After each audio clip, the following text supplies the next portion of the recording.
難忘嘅一啲經驗啦，sale 嘅時候嘅慘況啦，個人遇過一件非常之不幸嘅事。Hello， 大家好，我係澳洲，歡迎翻到嚟個 channel。咁今日咧就想同大家分享一下我做 part time 嘅經驗啦。因為我見到就嚟暑假，咁應該好多人咧都會揾緊啲 part time 嘅工作啦，或者係已經翻緊啲 intern。咁但係咧我做過嘅 part time 工作咧就唔係好多啦，只不過係得2份，係2份咧就做得比較耐時間啦，都做咗大概7個月。咁而家就同大家分享一下我人生中第一份工作，就係喺 Zara 嗰度做 part time sales。所以我就直接去上 Inditex 公司嘅網嗰度，咁就見到佢哋有請人啦，同埋點樣去報名。咁但係佢哋咧都比較唔 official 啦，佢哋就話 WhatsApp 已經 OK， 跟住佢哋好快咧就已經去邀請我去做一個 interview， 基本上咧就係一個 group interview 嚟嘅，係一間房啦，一大班人啦，大概成10幾個啦，跟住就得一個 HR 部嘅人啦。咁跟住咧佢就會分3個 session 去問你唔同嘅問題。咁第一個 session 咧就係用中文嘅，咁佢就會係一個自我介紹啦。咁好多人咧都會分享一下即係自己之前做過啲咩經驗啊，即係翻過咩工啊。咁但係嗰陣時咧我係零經驗咁樣去嘅，所以我係冇乜嘢可以分享啦。咁跟住第二個 session 咧就係用普通話，咁佢就係一個情景題啦。譬如第一個咧佢就會問你如果你翻工嘅時候，你見到有個賊仔，就懷疑係賊仔咁樣喎，咁你會點樣做啊？跟住第二條問題咧就係如果你翻下工，可能翻一個5至6個鐘嘅 shift， 咁跟住咧中間你想休息喎，咁你應該揾邊個或者做啲乜嘢啊？然後第3個咧就係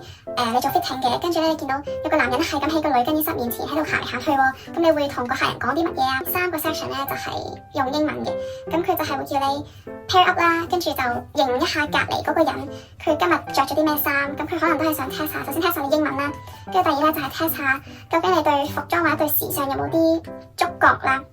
咁但係基本上我見好多人咧都係形容哇佢今日可能着件 T-shirt 啊，佢着咗咩顏色啊，跟住配咗可能牛仔褲啊，即係都係一啲好 basic 嘅嘢。我覺得其實佢都係幾好嘅，因為佢1個鐘咧就已經有60蚊啦。咁同埋如果你係做 sale 嘅時候咧，佢就會加到你去66蚊1個鐘。咁跟住翻工時數上面咧，一日基本上咧你係翻9個鐘，咁中間咧就會有1個鐘嘅飯鐘啦。咁但係嗰個鐘咧就唔計錢嘅。OK， 基本上咧我嗰陣時遇到嘅客人咧都係 OK 嘅。我記得自己遇過一個比較麻煩少少嘅客人咧，就係我嗰陣時企 fitting， 咁 fitting 咧其實都已經係多嘢做噶啦。啲衫入去啦 ，fitting 嗰度試，跟住咧試完之後咧，佢係可以淨係得個人行翻出嚟啦，佢係唔攞啲衫出嚟嘅喎。咁跟住咧去到你入去佢間房嗰度睇嘅時候咧，你會見到成個地下都係衣架啦，啲衣架咧係仲係即係打晒棘噶啦。跟住之後咧，啲衫咧明明全部都係新噶啦，咁但係咧你會發現佢唔係掛起噶啦，佢係喺個地下度咧，好似啲抹地布咁樣啦，總之一團嘢咁樣。跟住個客人好似冇乜嘢嘅喎，好理所當然咁樣咧，好似覺得你係妹仔咁樣啦，可以幫佢清理好佢個 fitting room 啦，即係佢攞翻晒啲衫出嚟啦，咁樣咯。sale 嘅時候，如果咧你而家咧走落去 Zara 店鋪嗰度去睇咧，因為佢哋而家都係 sale 緊啦，你就有可能會 feel 得到究竟係有幾忙。咁嗰陣時咧都好啲噶啦，因為咧我多數都係企 fitting 啦，咁同埋 sale 嘅話咧，佢通常都係會安排2個人去做 fitting 嘅。咁但係因為 fitting room 咧原先都係好多嘢要做啦，基本上咧你要做行車路啦，跟住幫佢數件衫啦，再俾個牌佢啦，然後咧帶佢入去嗰啲 fitting room 嗰度。咁跟住咧到啲客人試完衫之後咧，佢就攞翻啲唔要嘅衫出嚟啦，咁你自己幫佢數翻啱啲件數先，跟住咧就將啲衫即係佢唔要嘅衫咧，就一件件咁樣掛翻好佢。另外仲要做嘅嘢咧，就係要認得個 floor， 究竟佢每一個地方，即係我哋叫佢每一個鬆啦，佢究竟係放啲咩價錢或者係咩款式嘅衫褲。咁之後你就要再將佢分配翻啦，咁就方便一啲企 floor 嘅同事咧，去幫你即係再去分翻擺翻好啲貨。咁尤其是咧，如果係當啲客人可能會叫你去幫佢攞衫啦，叫你去幫佢攞呢樣啦，攞嗰樣啦，或者問你意見嘅時候咧，咁就會得翻1個人喺 fitting 嗰度去掛衫啦，去接客咁樣。咁所以好多時咧都係會做到人比較燥底嘅。然後出現嘅一個情況咧，就係如果即係好多人咁啱嗰個時間係啲衫唔啱嘅，之後咧就會堆到成個 fitting 嘅嗰個籃，我哋係形容係一座山。就係我記得有一次我翻工嘅時候，有一個男人，明明佢係有一個女人喺身邊嘅，同埋佢係啲大陸男人咁樣啦，佢年紀都唔細噶啦，我諗佢都係啲中年嘅男人嚟嘅。但係咧佢就開始同我吹水啦，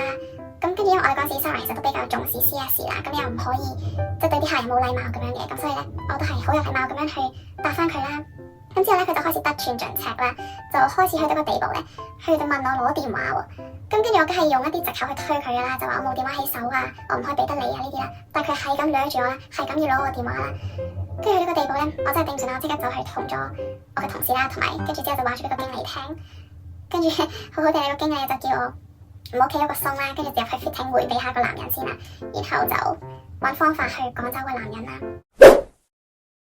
首先咧，有一件事咧就係會真係有職業病呢樣嘢啦，即係你會見到一啲衫好亂啦，或者係啲衫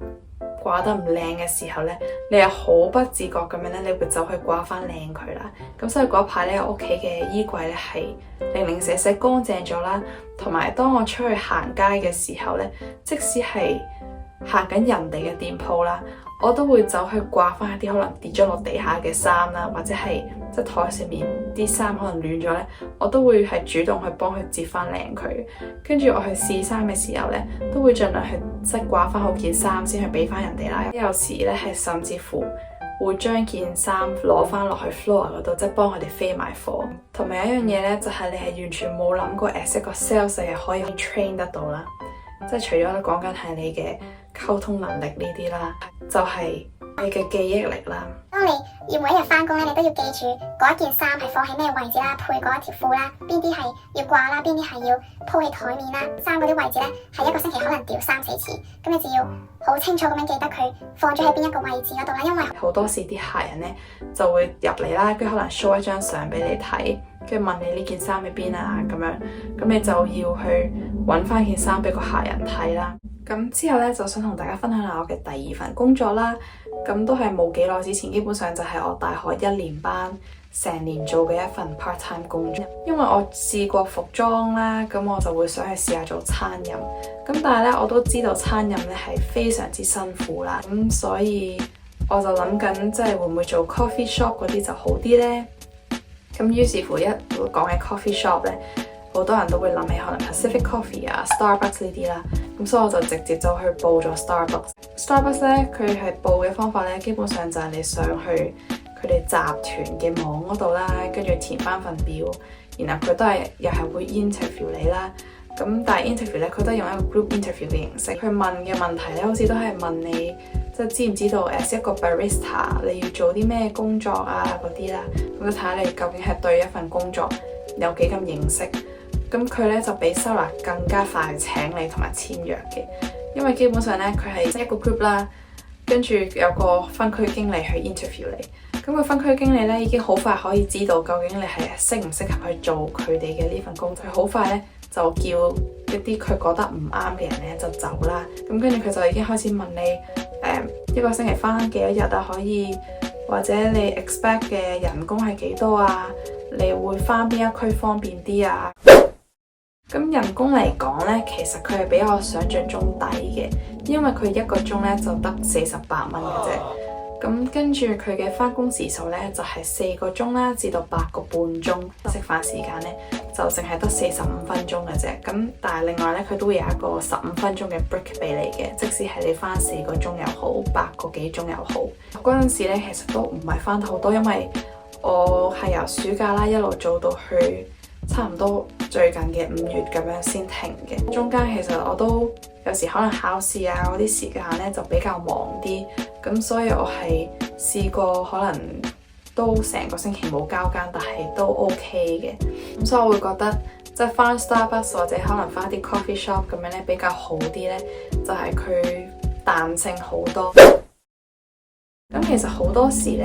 我遇到嘅客人咧都係好好啦，甚至乎有啲客人咧係會好主動咁樣同你去傾偈啊、吹水咁樣。咁我覺得即係返 Starbucks 呢份工作咧，其實成個氣氛咧都係比較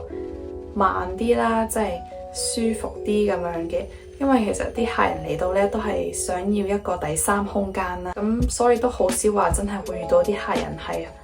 好急啦，或者係成日催你㗎。同埋 Starbucks 咧都好主張佢嘅一啲員工咧係會同客人去 build up 一個緊密少少嘅關係啦。咁所以佢哋喺請人方面咧都係會想請一啲可能個人表現出嚟係開心啲啦，即係活潑少少咁樣。都遇過唔少客人咧係會同我傾偈啦，咁我都會識個 friend 咁樣去同佢哋傾下偈咁，所以都係幾開心啦。但係你話有啲麻煩嘅客人呢，都係比較少啦。我唔知係因為我好彩定係點樣啦。